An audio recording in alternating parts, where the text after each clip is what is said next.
এটা কি তোমার পার্সেল হচ্ছে নাকি? হ্যাঁ 100 টাকার পার্সেল। পার্সেল। আচ্ছা চিকেনটা আলাদা ভাবে কষিয়ে নিয়ে দাও নাকি? হ্যাঁ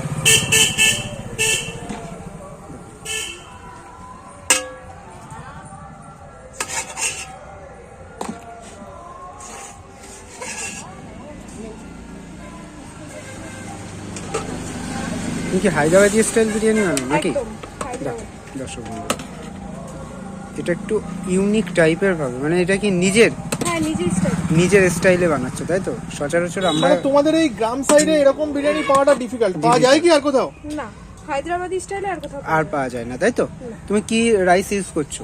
long grain basmati rice. Long grain. আর আমরা দেখলাম যে চিকেনটা আলাদা করে, বিরিয়ানিতে তো চিকেনটা আলুটা একই সঙ্গে থাকে, তোমার এখানে আলাদা, এটা কেন? হায়দ্রাবাদি স্টাইলে প্রথমত আলু থাকে না, এটা আমি নিজে নিজে বানিয়েছি কারণ বাঙালিদের আলু ছাড়া চলে না। আচ্ছা আর চিকেনটা আলাদাই করি, টেস্ট হয় বেশি। মানে ওটা তুমি নিজস্ব স্টাইলে একটা নিজস্ব অন্য style। রকম বিরিয়ানি করো তাই তো? একদম কারণ রাইসটাই করি শুধু হায়দ্রাবাদি স্টাইলে। স্টাইল মানে এটা কি একটা নিত্য নতুন লাগবে তাই তো মানে আইটেম? পুরোপুরি তোমার নিজস্ব নিজস্ব। concept। মানে মানে শিখলে কি এইরকম- করে এই বিরিয়ানি বানানোটা? ইউটিউব দেখে বা কারো রেসিপি দেখে শিখিনি, নিজে নিজেই তৈরি করেছি। মানে মনে হয়েছে যে এরকম করে বানালে জিনিসটা আরো বেশি ভালো হবে, এরকম ব্যাপার নাকি?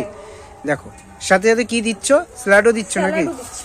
দেখুন দর্শক বন্ধুরা, এইটা চলে গেল কত টাকার? 100 টাকা। 100 টাকা। 100 টাকায় 2 পিস চিকেন দিয়ে তাই তো? হ্যাঁ, 2 দু পিস piece চিকেন। chicken। এটা কি কন্টেনারে যাচ্ছে? হ্যাঁ কন্টেনার। কন্টেনারে যাচ্ছে। দেখুন দর্শক বন্ধুরা, দেখুন